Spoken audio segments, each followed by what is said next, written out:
An examination of Voltaire, Candide. I recently picked up a copy of this book in a second-hand bookshop in Redruth for 50p. Undoubtedly one of the best value for wisdom 50p's I have ever spent in my entire life. Support your local bookshops. Before I commence this examination, if you haven't read it yet, I implore you to pause the video and go and do so now, before I spoil it for you. Candide is short and engaging, and you can read it in an afternoon. Right, welcome back, or simply welcome to this examination.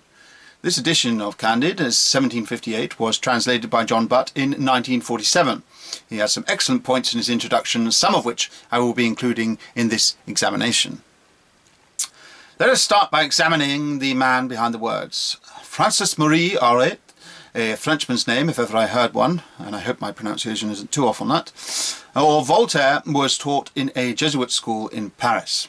He was imprisoned numerous times, he possessed an incredible skill for wit and satire, and his life experiences were far crueler than his upbringing had led him to believe that they were going to be. Because of this realization that the hypocrisies and evils of the world were very real and commonplace, he became angered with what he perceived as the perverted and hopeless optimism that derived from the philosophy of Leibniz. During his lifetime, several natural disasters occurred, and there is no doubt that he also lived in a time where hypocrisy, violence, rape, torture, mutilation, slavery, penury, bestiality and cannibalism were commonplace, all of which are to be found within the pages of the fine book before me. Now, concerning the philosophy that caused Voltaire such umbrage. Leibniz's philosophy of optimism is this. He concludes that all is for the best in the best of all possible worlds. This stems from the reasoning that if God is all-knowing, all-powerful and benevolent, as professed by the Church and accepted as fact by many at the time, then through his benevolence he would have created the best of all possible worlds. And his divine plan is the best one that is possible. Anything else would be worse. And so we should always be thankful for what we have. We should always be optimistic that no matter how terrible the reality that surrounds us is, it is all a part of God's best possible plan. Simply put, the reason why we think pain and suffering is negative is because we cannot possibly comprehend the machinations of a deity. The pain and suffering we experience in life is actually ultimately good, because it is all for the greater good of God's plan. Therefore, all is for the best in the best of all possible worlds. This statement is used continuously throughout Candide to highlight the absurdity of the mindset of someone who doggedly clings to it, especially when the rational reality surrounding them is anything but. However, just before we delve into the pages of Candide, let us first look a little more deeply at Voltaire. As I mentioned, he lived in a time where natural disasters occurred. One that undoubtedly affected him deeply was the horrific earthquake of Lisbon in the year 1746, which killed or maimed around 50,000 people. Voltaire went on to write a poem concerning the disaster, and in the preface to that poem he highlights the opinion of some optimistic philosophers of the time. The heirs of the dead would now come into their fortunes. Masons would grow rich in rebuilding the city. Beasts would grow fat on corpses buried in the ruins. Such is the natural effect of natural causes. So don't worry about your own particular evil. You are contributing to the general good. He then comments, if anything could match the horror of that earthquake, it would be the cruelty of such a speech. Voltaire was a rationalist in an age that was not rational, an age where behaving in and expounding the virtues of rationality would lead to imprisonment or worse.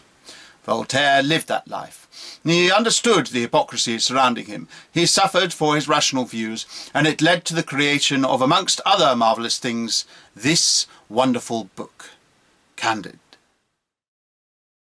Now, before we embark on this voyage, I think it important to point out that all books are from a different age of attitudes, expectations and assumptions. A lot of the finer points are sometimes hidden behind those forgotten assumptions, and as I am not of that age, I will confess that some of the references are lost on me.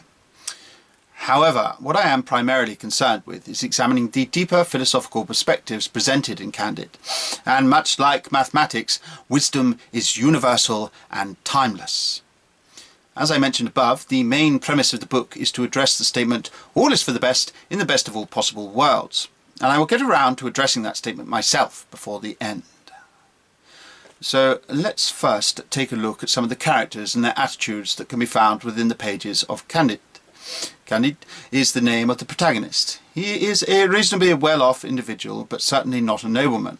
As his name would suggest, he also possesses a naive innocence, much like Prince Mishkin in Dostoevsky's The Idiot. Here is an example of this. And though the white lie was fashionable with the ancients, and can be useful to the moderns, his soul was too pure to commit such treason against truth. This naivety allows Voltaire to place Candide in a stream of shifting circumstances, always with the knowledge that he will act with honest intentions and therefore become a very relatable character, as I would like to think that all good people still harbour some candid naivety in their souls.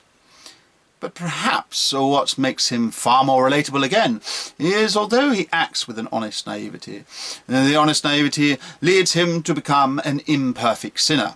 For his innocent reactions lead him to murder priests and a Jew, and cheat upon one who he sees as his soulmate, and who at that point in the novel he has sacrificed so much for. Voltaire clearly understood the dangers of seduction. Speaking of his soulmate, Cunegonde is the buxom love of Candide's life. She is a noble woman who is not permitted to marry him, and he spends the entire novel chasing her from pillar to post, with varying degrees of success, only to finally find her when her looks have faded and she has become cantankerous and insufferable. I'm sure there's a lesson to be learnt there. Anyway, on to Dr. Pangloss. Pangloss is the character from which Candide's problematic affection for the philosophy of optimism originates. Voltaire describes him as teaching metaphysio, theologo, cosmolo, nidology. Now the term nidology I had not heard of before, and I discovered this is because Voltaire coined the term. Here is its definition. Nidology is the science of imbecility. In order to excel in this domain, one has to be a real idiot himself. Very fitting, then, for this to be an attribute for the teacher of optimistic philosophy. Now these two characters, Candide and Dr. Pangloss, start the novel, and it is from then on that the optimistic philosophy stems and grows to test itself against all the later scenarios Voltaire develops. Towards the end of the book, characters with a far more rational pessimism are introduced, but I shall get to them later. In the meantime, let's examine some of the cruelty that is immediately introduced right from the very beginning of the book. Voltaire ironically describes the soldiers who murder and rape as heroes. Many people of his time would also have been at least publicly used to using this terminology, although the reality of soldiering was far darker, as pointed out, and the brutality of his age is on full display in the pages of Candide. Girls who had satisfied the appetites of several heroes lay disemboweled in their own agony. This harsh and horrible reality is on display straight away from the get-go of the book, and it is fascinating to see Candide develop and ever maintain his crumbling optimism against it. And of course, crumbling optimism is what brings us on to another subject that those who ask questions have to confront, the subject of suicide. Voltaire, like all great thinkers, had certainly considered the concept of suicide. I think this is best portrayed when he presents the old woman, who goes on to describe how her horrendous misfortunes, rape, mutilation, imprisonment, servitude, etc., had been far greater sufferings than those of Candide and Cunegonde, who, like herself and Voltaire, had both started off in a life of reasonable place and privilege. At the end of her hideous recall, she has this to say concerning life. I have wanted to kill myself 100 times, but somehow I am still in love with life. This ridiculous weakness is perhaps one of our most melancholy propensities, for is there anything more stupid than to be eager to go on carrying a burden which one would gladly throw away, to loathe one's very being and yet to hold it fast, to fondle the snake that devours us until it has eaten our hearts away? The question does not receive an answer. So that's suicide out the way. How about a bit of bestiality and cannibalism then, eh?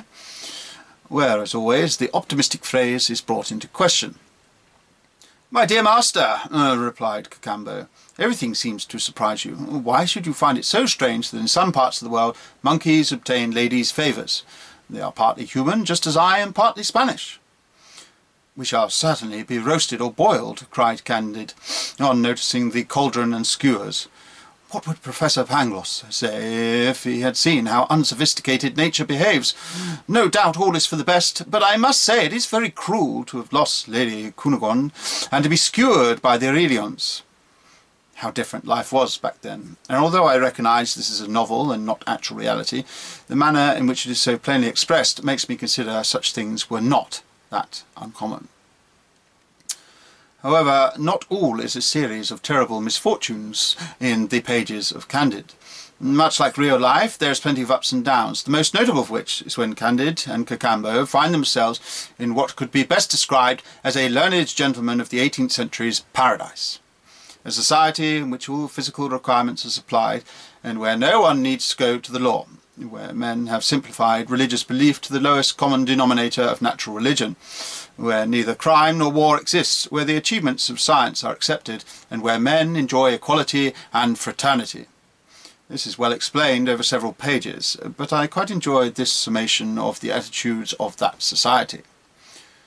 Do you mean to say you have no monks teaching and disputing, governing and intriguing, and having people burned if they don't subscribe to their opinions?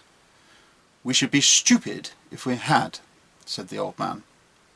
Interestingly enough, it is the temptation of love and the ability to be fabulously rich by taking the common gold and jewels of paradise home to the familiar and inferior societies of Europe that drives Candide to leave paradise. I think this is Voltaire realizing that he himself is deeply attached to the flaws of his own society. Once Candide is out of paradise and fabulously wealthy, Voltaire uses the particularly brutal and tragic aspect of slavery and torture to bring home the harsh realities of society's failings. As they were approaching the town, they noticed a negro lying full length at the side of the road and wearing nothing but a pair of blue canvas drawers.